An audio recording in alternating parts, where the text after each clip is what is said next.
Sebentar kita akan teruskan kita menyembah lagi. Tentunya kita tidak akan berhenti menyembah.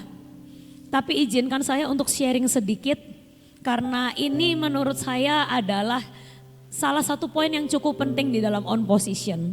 Ya, banyak khotbah-khotbah yang bisa saudara dapatkan di YouTube Sion Media Ministry tentang on position. Jadi sebelum kita tanggal 1 Oktober kita nanti benar-benar menghadapi acara yang pelantikan yang luar biasa, kita harap kita gali sebanyak-banyak tentang on position ini ya.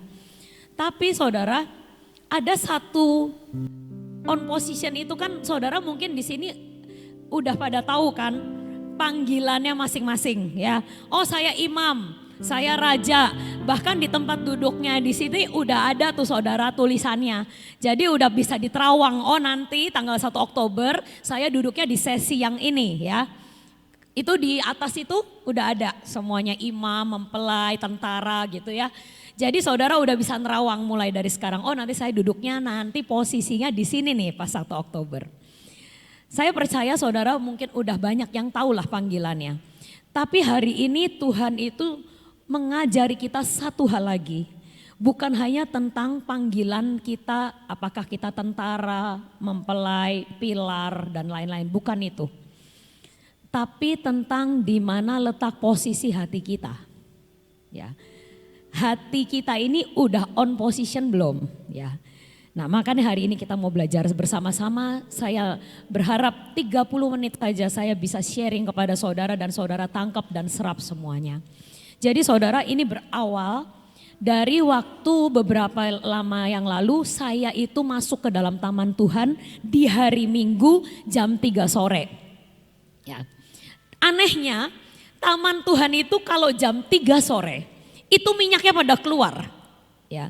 Saudara yang sering ke taman Tuhan akan mengerti hal ini. Taman Tuhan itu punya jam-jam tertentu saudara. Kalau pagi orang datang belum tentu kayaknya pada kering semua. Gak ada yang netes, gak ada apa. Tapi begitu jam 3 sore itu baunya itu harum sekali di ruangan itu. Dan minyak-minyak itu mulai menetes jam 3 sore. Nah, suatu hari saya di hari Minggu, saya bersama mama, anak-anak, suami saya, sekeluarga kita ke sana. Lalu saya duduk di tempat favorit saya doa, saya mencium bau harum itu.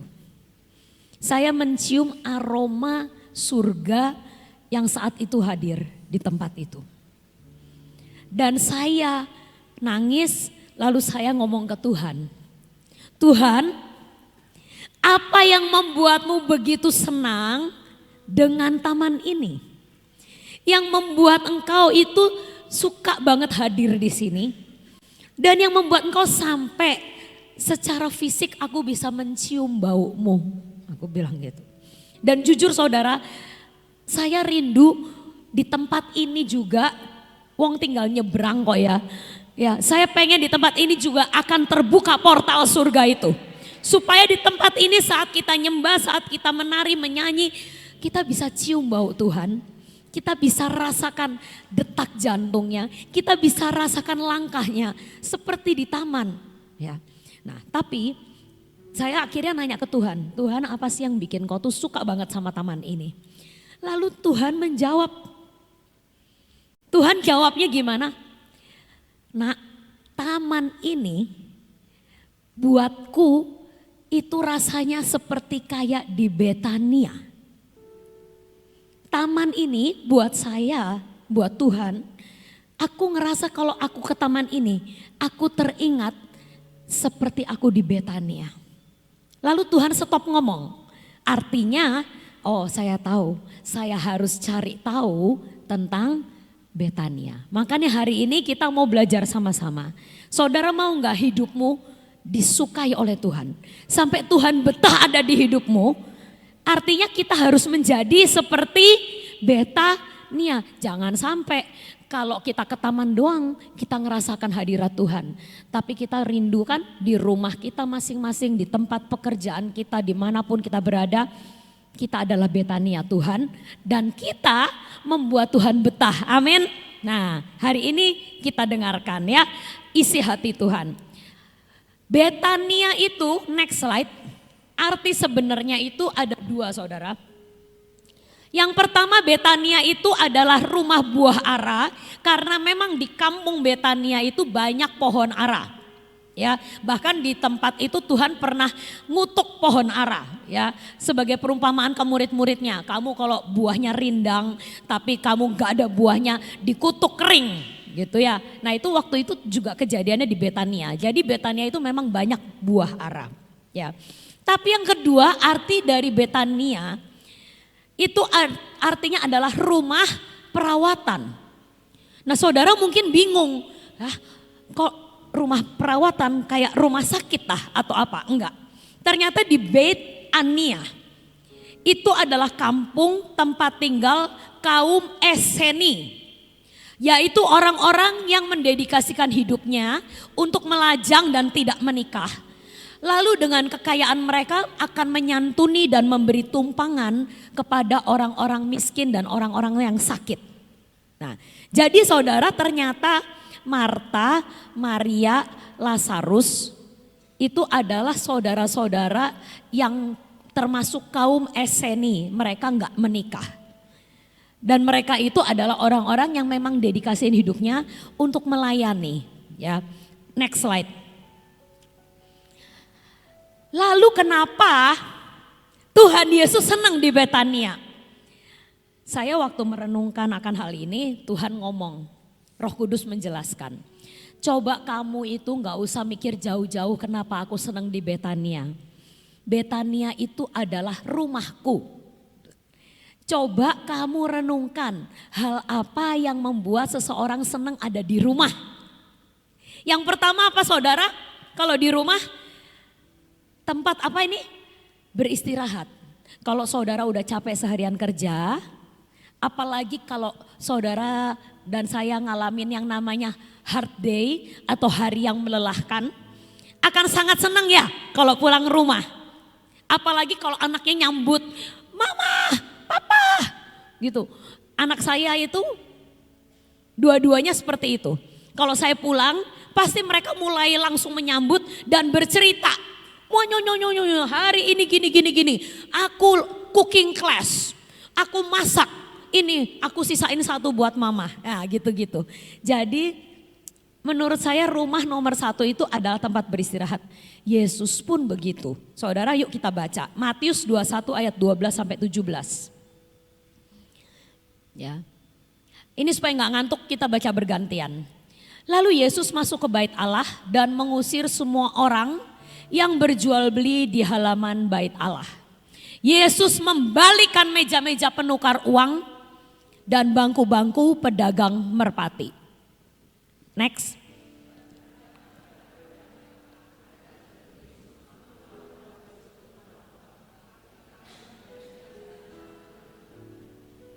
Maka datanglah orang-orang buta, orang-orang timpang kepada Yesus dalam bait Allah itu dan mereka disembuhkannya.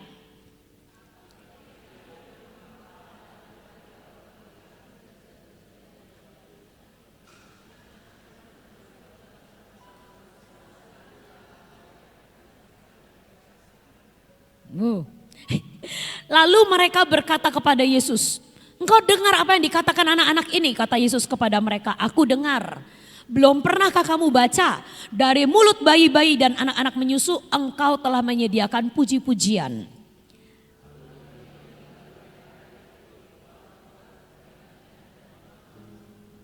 Hari itu Yesus sedang mengalami yang namanya hari yang melelahkan. Kenapa? Dia pergi ke tempat yang namanya rumah Tuhan. Tempat yang seharusnya dia merasa feel home. Ya kan? Dia pergi kemana itu? Bait Allah.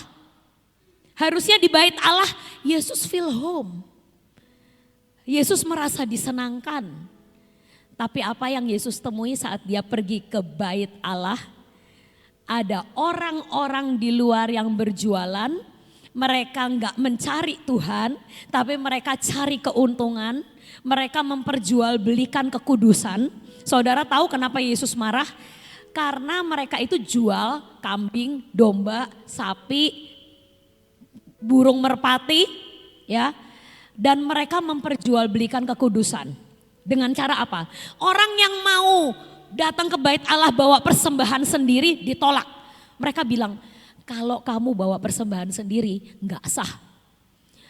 Persembahan kamu itu tidak kudus. Belinya dari saya. Harus belinya di halaman bait Allah. Baru ini persembahannya nanti diterima sama Tuhan. Tuhan Yesus kesel banget. Karena ini harusnya rumah Allah, ini harusnya rumah penyembahan, ini harusnya rumah keintimanku. Kamu jadikan sarang penjahat.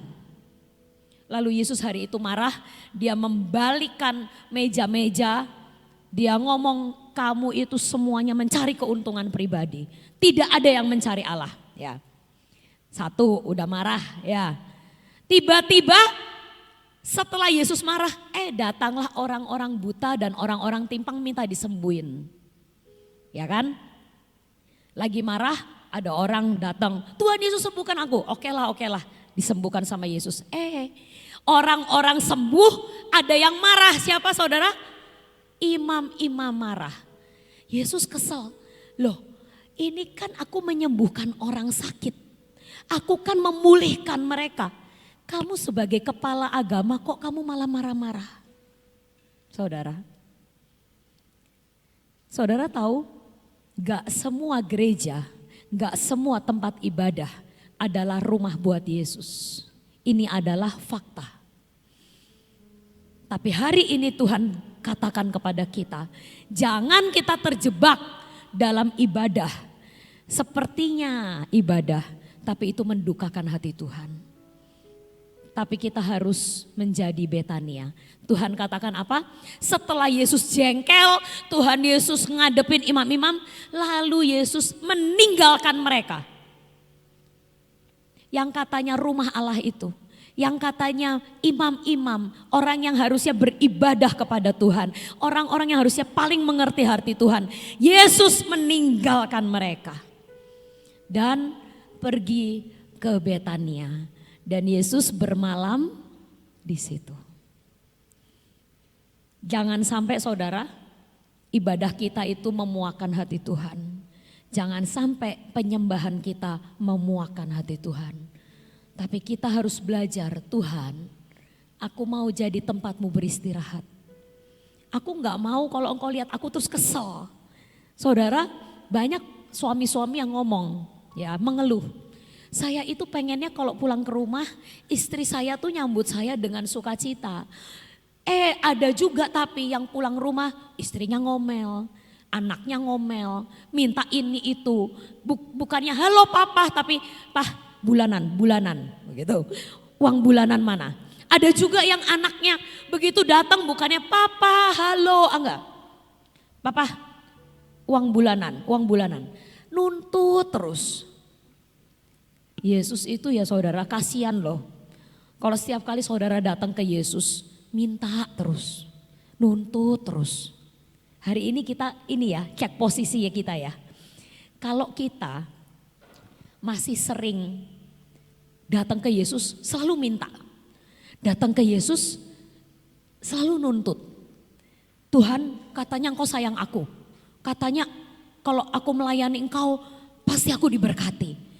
Mana janjimu? Nah, berarti saudara belum jadi rumahnya Yesus. Engkau bukan tempat Yesus bisa mencurahkan isi hatinya. Engkau bukan tempat Yesus mencurahkan perasaannya. Tapi kita masih kayak orang-orang di luar sana yang tidak terlalu kenal Yesus. Tapi hanya nuntut Yesus nyembuhin, nuntut Yesus memberikan, nuntut ini, nuntut itu. Saudara, berarti gak boleh minta-minta ke Tuhan. Nah kan pasti ada yang gitu. Nah nanti saya akan terangkan ya. Yang kedua, di rumah kita diperhatikan kebutuhannya. Saat Yesus membutuhkan keledai, ya, dia datangnya ke Betania, saudara. Dia mau masuk ke Yerusalem pakai keledai. Lalu dia teringat Betania. Lalu dia ngutus muridnya. Pergi ke Betania, ambil keledai. Saya baru ngerti sekarang.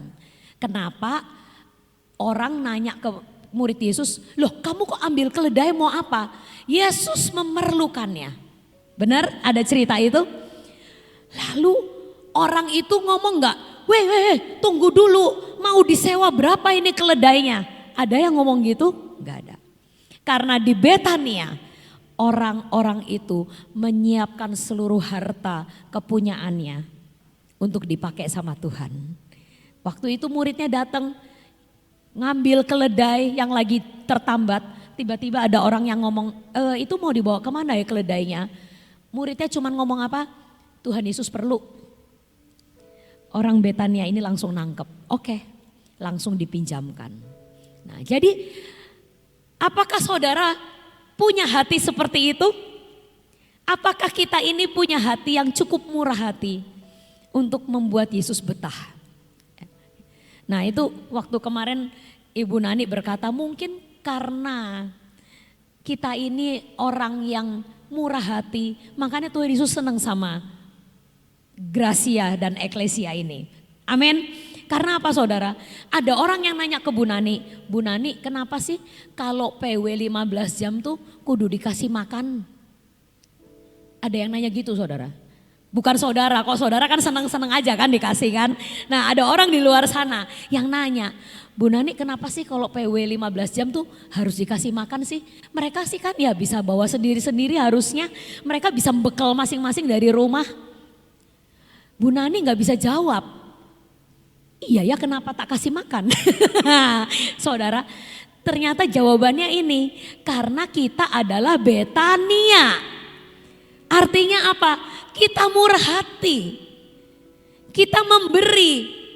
Saat Yesus membutuhkan kita memberi.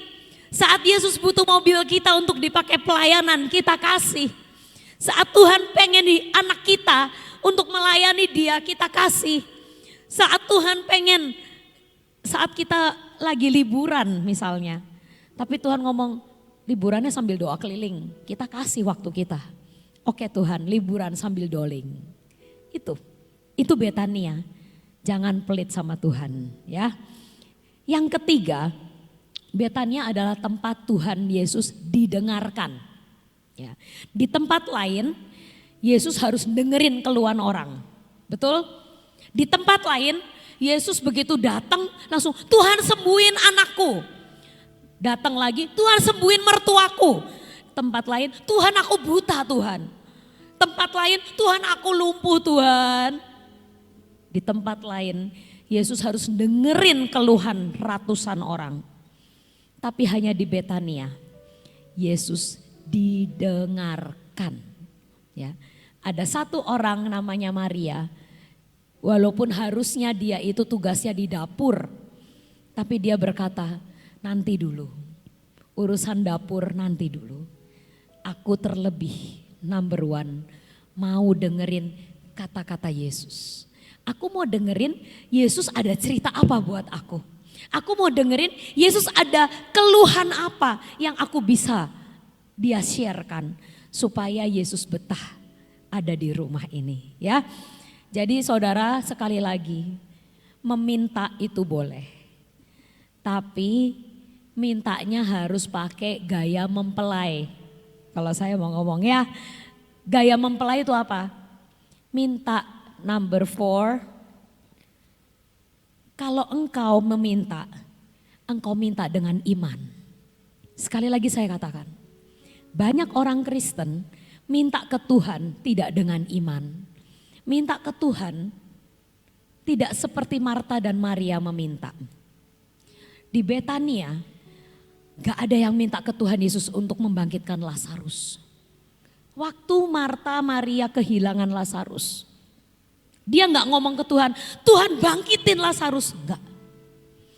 Mereka cuma nangis dan berkata kepada Tuhan, Tuhan andaikan engkau di sini. Pasti Lazarus gak akan mati. Gitu loh saudara, itu cara Betania. Banyak dari anak-anak Tuhan kita ini kalau minta ke Tuhan gak pakai iman. Kalau minta ngancem saudara. Ya, ngancamnya gimana? Wis lah Tuhan, kalau engkau nggak tolong aku terus, aku selesailah kayaknya sama engkau. Waduh, ya kayak mau mengancam hubungan putus. Ya, ada juga yang gini, Tuhan, aku ngerasa engkau itu kayaknya pilih kasih.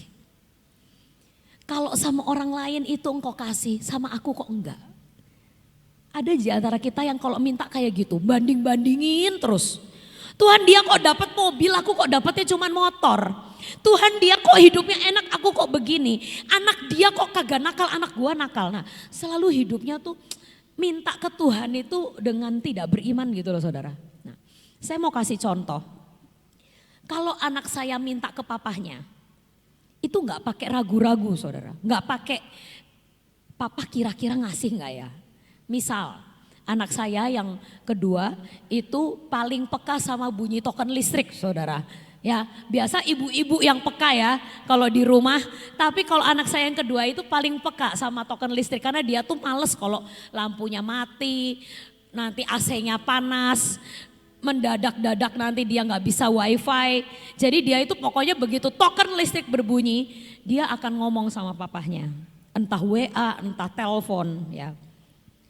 Tapi dia cara mintanya nggak yang curiga gitu loh kalau papahnya nggak akan ngisiin.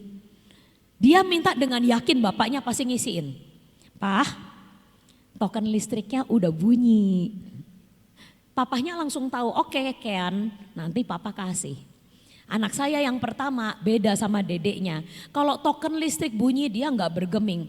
Tapi begitu pulsanya, datanya tipis, dia langsung waduh. Langsung japri papahnya. Ya. Pokoknya kalau urusan token, pulsa, data papae ya. Untung bukan saya yang direpotin. Kalau untuk urusan itu papahnya.